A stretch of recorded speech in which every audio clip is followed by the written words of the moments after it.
What if the real turning point in the war in Ukraine is not a thunderclap moment, but something subtle, grinding, and incremental, hidden in the relentless rhythm of attrition, disguised by the ordinary chaos of war? Imagine a moment that is not captured on triumphant front pages, nor heralded by the fall of a famous city, but is instead forged over weeks and months of dogged struggle, where momentum shifts not with a bang, but with a persistent, almost invisible crawl. Most of the world's eyes are trained on the spectacular, waiting for news of a sudden breakthrough, a dramatic rout, or the collapse of a fortress city. News cycles hunger for the extraordinary, a column of tanks rolling through a shattered city square, a general surrender broadcast to the world. But history often moves differently. In reality, wars can pivot on moments that pass almost unnoticed. As the front lines shift by a few hundred meters, supply routes are choked off, or exhausted soldiers are unable to hold a critical intersection for one day longer. To truly grasp the turning point now emerging in Ukraine, we must look not for the fireworks, but for the slow, grinding advances that shape the outcome. These are the advances that are measured in blocks and buildings, not in cities and provinces. They are the product of attrition, logistics, and the unyielding will of soldiers on both sides. Consider the battle for Pokrovsk, a city that, while not as internationally famous as Kyiv or Mariupol, has become a microcosm of the war's new phase. After weeks of punishing, close-quarters fighting, Russian forces have seized control of the railway station and its adjacent infrastructure. This is not the stuff of cinematic war dramas, but of grueling endurance tests. The city's railway yard, once a symbol of civilian life and commerce, is now a fortress bristling with weaponry and nervous anticipation. The capture of such a site does not bring the war to a standstill, but it does serve as a sturdy anchor for future offensives, prying open new corridors and reshaping the tactical landscape. To appreciate the significance of this, it is helpful to look to history. During the Second World War, the Battle of Stalingrad was not decided by the fall of a single building, but by the cumulative effect of every ruined factory, every overrun apartment block, every battered rail junction.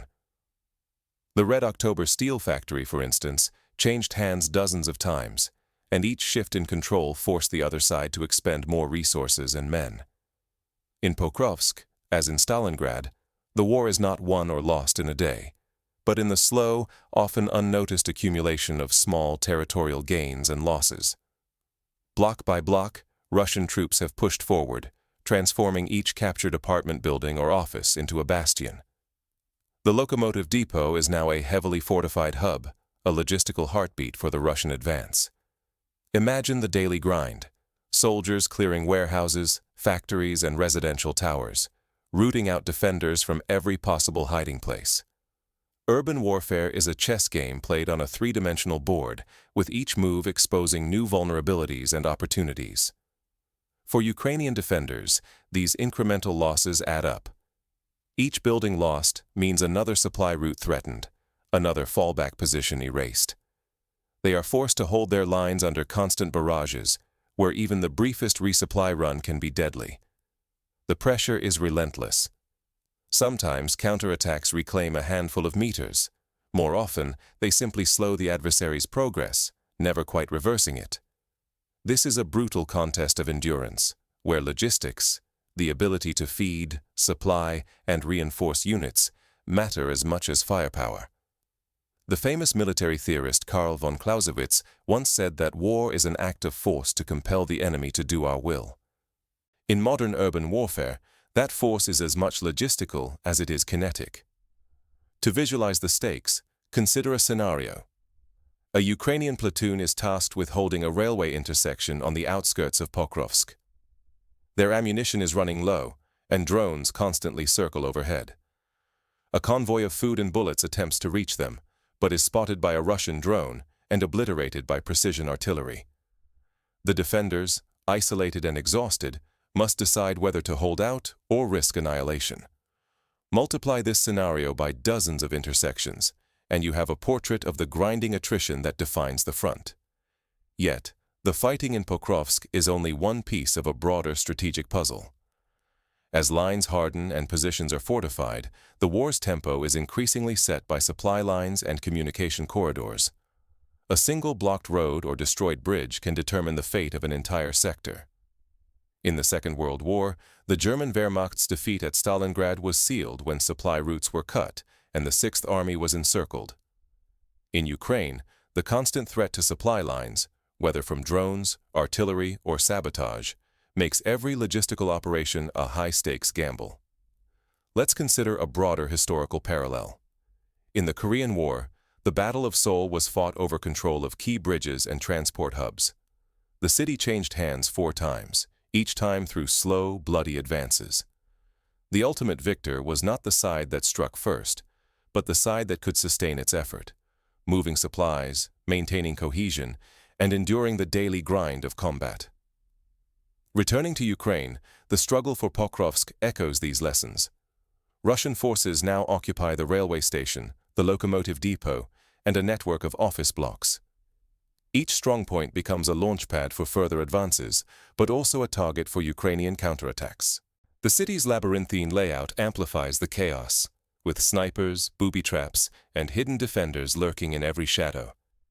This is not a war of sweeping maneuvers, but of attritional sieges and incremental progress.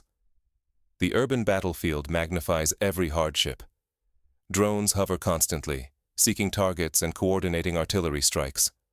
Soldiers must move with extreme caution, often at night, using tunnels, sewers, or rubble-strewn alleys for cover. The psychological toll is immense. Fatigue, fear, and uncertainty gnaw at morale. In the modern era, even the most hardened units can be stretched to their breaking point by the relentless pace of urban warfare. Concrete examples abound. In recent weeks, Russian units have advanced roughly 2 kilometers along the main railway road, clearing adjacent buildings and securing key intersections. In western Pokrovsk, a critical transport junction is now firmly in Russian hands, allowing for new maneuvers toward the nearby village of Sergeyevka. These advances may seem minor, just a few hundred meters at a time, but each one chips away at Ukrainian defenses, exposing new flanks and complicating efforts to hold the line. Similarly, in the neighborhood of Lazurny, Russian forces have seized a former kindergarten that Ukrainian soldiers had transformed into a defensive strongpoint. The capture of such positions is not just symbolic. It deprives defenders of vital cover and forces a reorganization of their lines. In the city center, battles rage for every house along Chikalova Street and Nikolai Boyko Lane. Here, progress is measured by the number of buildings secured, not by dramatic breakthroughs. Even when Ukrainian forces conduct successful counterattacks, the cost is high. For example, between the villages of Shakova and Gruzskoye, Ukrainian troops managed a counterattack using armored vehicles, forcing Russian units to retreat temporarily. However, these tactical victories are often fleeting. Russian forces regroup and continue their push on other fronts, such as in Neskuchnoye, where they have recently seized new high ground after weeks of artillery duels and drone strikes. The lines shift back and forth, but the overall pattern is one of slow, inexorable Russian advance. The fabric of Ukrainian defenses is not torn apart in a single blow, but frays gradually under unceasing pressure. This is the essence of attritional warfare, a struggle not for glory, but for survival. Logistics become the true battlefield. Supply convoys snake along exposed roads, under constant threat from drones and artillery. Bridges over the Seversky Donets River, once a natural defensive barrier, have been destroyed, leaving only fragile temporary crossings. Every resupply mission is a race against time, with the fate of entire battalions hanging in the balance. As the front lines grind forward, the human cost mounts. Ukrainian units are stretched thin, sometimes relying on foreign volunteers to reinforce battered ranks. Russian troops, too, pay a steep price for every advance. The fighting drains both sides, but the side with more resources, better supply lines, and greater resilience will ultimately tip the balance. But the war's decisive moments are not confined to the shattered streets of Pokrovsk or the battered bridges of Donbass. In quiet rooms, far from the front, Diplomatic maneuvers are redrawing the map in ways that can be as consequential as any battle. Diplomacy operates in the shadows. Decisions about military aid, forged in tense conversations between Washington and Moscow, shape the flow of weapons and ammunition. In one pivotal episode, an hours-long phone call between former U.S. President Donald Trump and Russian President Vladimir Putin led to the suspension of crucial missile deliveries to Kyiv. That single decision sent shockwaves through Ukraine's command structure, forcing units to ration resources and reconsider their strategies. Putin, with his characteristic blend of pragmatism and brinkmanship, wields diplomacy as a weapon. He demands respect in negotiations, projects resolve, and prefers direct, personal diplomacy, often outmaneuvering his adversaries in the process. Western and Chinese analysts alike warn that Russia's diplomatic moves are not just about buying time. They are shaping perceptions and alliances across Europe and Asia. As arms shipments slow, Ukrainian units at the front face dwindling stocks of ammunition and rising uncertainty. The psychological impact is profound. Soldiers who once believed in steady resupply now wonder if they will have enough bullets for the next engagement. Commanders must make hard choices. Who gets the last shipment of anti-tank missiles? Which unit must hold out without reinforcements? How to allocate precious drones or artillery shells? The diplomatic front is as fluid and dangerous as the military one. Attention now turns to Hungary, where potential summits could open a new phase of negotiations. Should these talks occur, the balance of influence may shift overnight. The fate of alliances, the reliability of military aid, and even the morale of frontline troops can hinge on the outcome of closed-door discussions. Neglecting these diplomatic undercurrents is perilous. The war in Ukraine is not just a contest of firepower. It is a high-stakes game of influence, where secret deals and shifting alliances can decide outcomes as surely as any tank or artillery barrage. History is full of examples where diplomacy turned the tide. Think of the Yalta and Potsdam conferences at the end of World War II, where maps were redrawn and futures decided far from the battlefield. The tempo of war is set not only by artillery, but by the ebb and flow of political will. As new diplomatic fronts open, Ukraine's fate hangs in the balance. The choices made in Budapest or Berlin may echo more loudly than those made in the trenches of Pokrovsk. So what does this teach us about modern war? The lesson is harsh but clear. Conflict rarely ends in a swift, decisive blow. Instead, it grinds forward, block by block, exacting a relentless toll in lives, hope, and resources. Urban warfare is slow, brutal, and merciless. Every position captured comes at a staggering cost, and progress demands not only courage, but also ingenuity, adaptability, and almost superhuman endurance. Forget the myth of the lightning victory. Time and again, it is not brilliant tactics or heroic charges that decide wars, but the accumulation of small, grinding gains, the resilience of supply networks, and the ability to endure hardship longer than the adversary. Strongholds that seem impregnable can become traps if supplies are cut off. Exhaustion of men, ammunition, and morale can turn the tide faster than any single battle. Diplomacy lurks behind the chaos. Secret deals can stall defeat or spark collapse. Soldiers' morale and the thunder of guns often depend on promises whispered in foreign capitals, far from the front lines. In the long run, the ability to sustain alliances and maintain support is as critical as any battlefield victory. Consider the fate of other protracted conflicts. In the Vietnam War, for example, the United States won most battles, but ultimately lost the war because it could not maintain domestic support or adapt to the enemy's endurance. Similarly, the Soviet-Afghan War dragged on for years, with the Soviet Union unable to achieve decisive victory despite superior firepower. In both cases, attrition, logistics, and political will, not dramatic offensives, determined the outcome. So how should we watch and respond as the battle lines shift and the stakes climb ever higher in Ukraine? The next phase of the war will hinge on survival, not just of armies, but of alliances and entire regions. The decisions made now will echo far beyond Ukraine's borders, shaping the security landscape of Europe and the world for years to come. To truly understand what is happening, we must train ourselves to look beneath the headlines. Each time you hear of a dramatic turning point, pause and ask, what is unfolding beneath the surface? The war in eastern Ukraine is more intricate and consequential than any single moment can capture. The real drama lies in the relentless, invisible struggles over supply routes, morale, and political resolve. War is rarely about sudden breakthroughs. It is about the slow, grinding contest where every city block, every battered rail junction, and each ruined building tells a story of weeks of attrition and adaptation. What appears as stalemate or marginal gain is, in reality, the visible edge of a much deeper process, the accumulation of exhaustion, the erosion of will, and the constant struggle to adapt.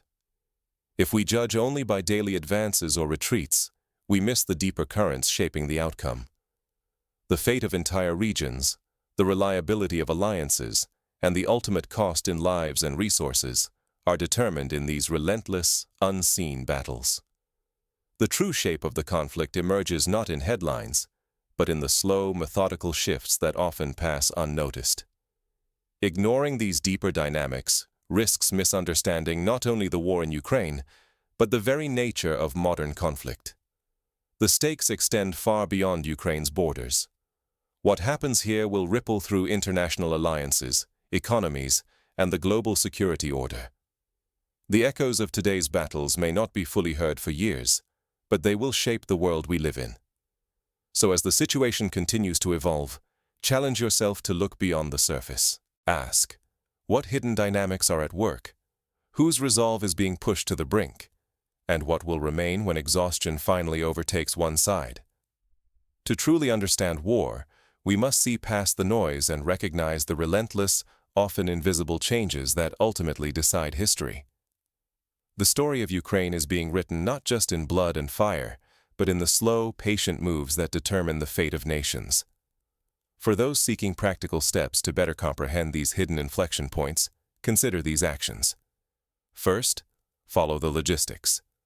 Track reports of supply line disruptions, ammunition shortages, and the movement of reinforcements. These are the arteries of any army, and their status often signals impending shifts long before they are reflected on the map. Second, listen for diplomatic signals. Pay attention to the tone and substance of international summits, aid announcements, and back-channel communications. Historical examples show that changes in political support or the emergence of new alliances can alter the course of conflict just as dramatically as a major military offensive. Third, study the morale and adaptability of the fighting forces. Read interviews with soldiers, commanders, and civilians on both sides. Exhaustion, improvisation, and the willingness to endure hardship are often the deciding factors when battles drag on. Fourth, learn from history. Examine past wars of attrition, Stalingrad, Seoul, Vietnam, Afghanistan, for patterns and lessons that can illuminate today's events. Recognize that the present is often shaped by the same forces that determine the outcomes of those earlier struggles. Finally, maintain a sense of humility and patience. The true consequences of war are rarely clear in the moment. Outcomes that seem inevitable can be overturned by a single logistical breakthrough, an unexpected diplomatic shift, or a surge in morale. Stay alert to the possibility that history is being made not in the headlines, but in the margins. In closing, remember, the fate of Ukraine, and perhaps the future of the world order, may not be decided by a single dramatic moment. Instead, it will likely be shaped by the slow, grinding forces of endurance, logistics, and willpower.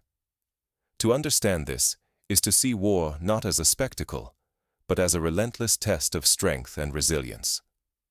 Only by looking past the obvious can we begin to grasp the true nature of this historic inflection point.